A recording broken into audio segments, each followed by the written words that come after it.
Hi, I'm Aisha. You are watching Educational Hub.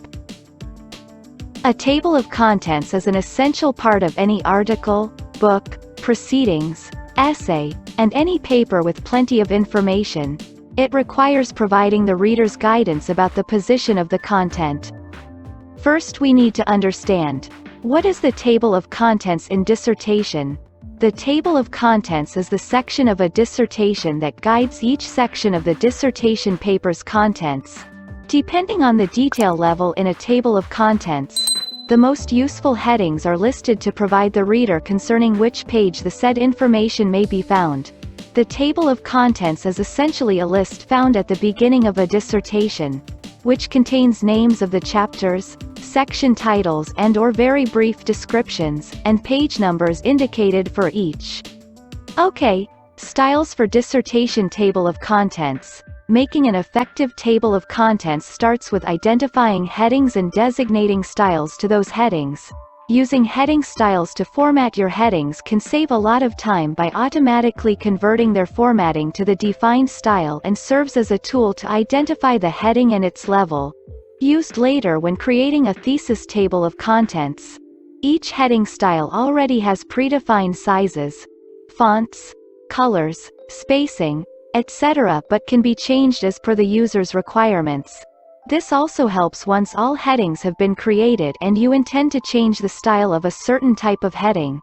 All that is needed to change the style of a type of heading is automatically reflected on all headings that use the style. So, here is all you need to know about creating a table of contents for the dissertation. To allocate a style to a heading, first select a heading and then click on one of the styles in the Styles menu. Doing so converts the selected heading to the style that is selected in the Styles menu. The styles are not limited to headings only but can be used for paragraphs and by selecting the whole paragraph and applying a style to it. Changing appearance of predefined styles. To change the appearance of a style to one that suits you, you would need to right-click on one of the styles to open a drop-down menu. Select Modify from the menu. This would display a window with various formatting and appearance options. You can select the most appropriate ones and click OK. The change that you made to the style reflects on all headings or paragraphs that use this style.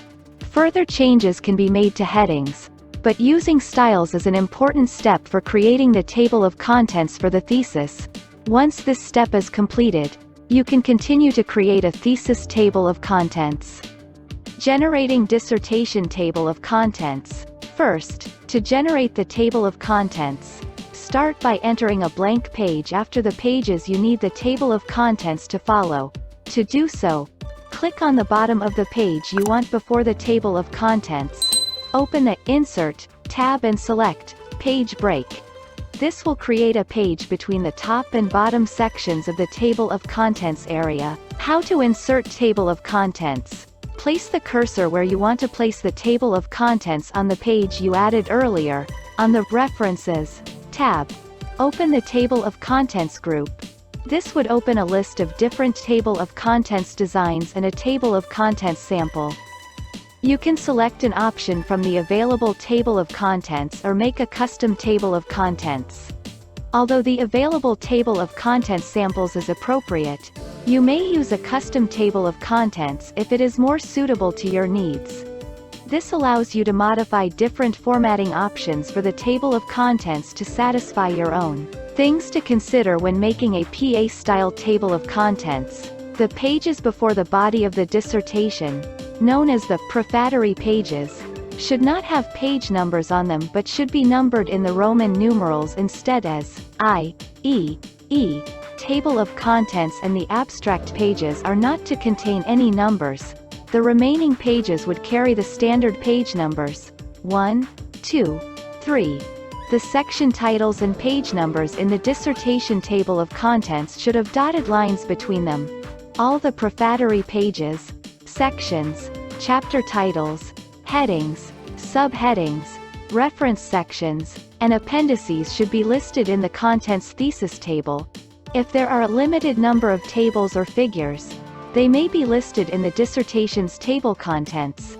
If there are many figures, tables, symbols, or abbreviations. A list of tables, list of figures, list of symbols, and list of abbreviations should be made for easy navigation.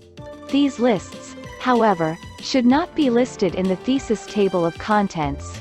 The thesis dissertation must be divided into sections even if it is not divided into chapters, with all sections being listed in the table of contents for the thesis. Thank you for watching. Like, share and subscribe my channel for more informative videos.